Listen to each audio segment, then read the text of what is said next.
ക്രിമിനലും സംഖ്യയായാൽ വിശുദ്ധനാക്കപ്പെടും. ഇങ്ങനെ കേരളത്തിലെ സംഖ്യകൾ വിശുദ്ധനാക്കാൻ നോക്കുന്ന ഒരു കൊടും ക്രിമിനലാണ് BJPയുടെ വാഴോട്ടുകോണം വാർഡ് കൗൺസിലർ സുഗതൻ. വധശ്രമം, വീട് കയറി ആക്രമണം, തട്ടിക്കൊണ്ടുപോകൽ, സ്ത്രീകളെ അപമാനിക്കൽ, ആയുധം കൊണ്ട് മാരകമായി പരിക്കേൽപ്പിക്കൽ ഉൾപ്പെടെ ഗുരുതര സ്വഭാവമുള്ള കേസുകളാണ് ഈ ക്രിമിനലിന്റെ പേരിലുള്ളത്.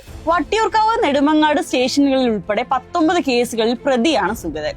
3 തവണയാണ് സുഗതനെതിരെ പോലീസ് കാപ്പ ചുമത്തിയത്. റിയൽ എസ്റ്റേറ്റ്, മണ്ണ് മാഫിയ, സാമൂഹ്യ വിരുദ്ധ സംഘങ്ങൾക്ക് നേതൃത്വം നൽകിയും ഗുണ്ടാ പ്രവർത്തനങ്ങൾ പതിവാക്കിയ ശേഷമാണ് സുഗതൻ BJP നേതൃത്വത്തിൽ എത്തുന്നത്. കൗൺസിലറായ ശേഷവും സുഗതൻ വധശ്രമ കേസിൽ പ്രതിയായി.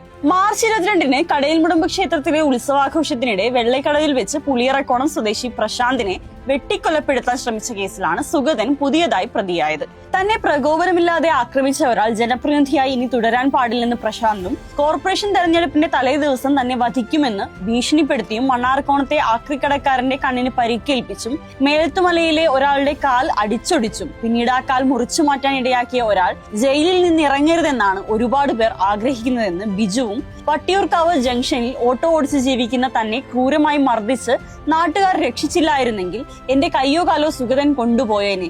അത്രയും ക്രിമിനൽ മനസ്സുള്ളയാളാണ് സുഗതൻ എന്ന് അനീഷും പറയുമ്പോൾ തന്നെ സുഗതൻ ആരെന്ന് എല്ലാവർക്കും മനസ്സിലാകും. തിരുവനന്തപുരം നഗരവാസികളുടെ ജീവനും സ്വത്തിനും സമാധാന അന്തരീക്ഷത്തിനും വെല്ലുവിളിയാണ് സുഗതനെ പോലുള്ള ഗുണ്ടകൾ. ഇതുപോലൊരു ക്രിമിനലിനെയാണ് മേയർ VV രാജേഷിന്റെ നേതൃത്വത്തിൽ BJP സംരക്ഷിക്കാൻ ശ്രമിക്കുന്നത്. കള്ളന്മാരെയും കൊള്ളക്കാരെയും ഗുണ്ടകളെയും എല്ലാ കാലത്തും അധികാര കേന്ദ്രങ്ങളിൽ എത്തിക്കുക എന്നത് BJPയുടെയും സംഘപരിവാറിന്റെയും പ്രഖ്യാപിത നയമാണ്.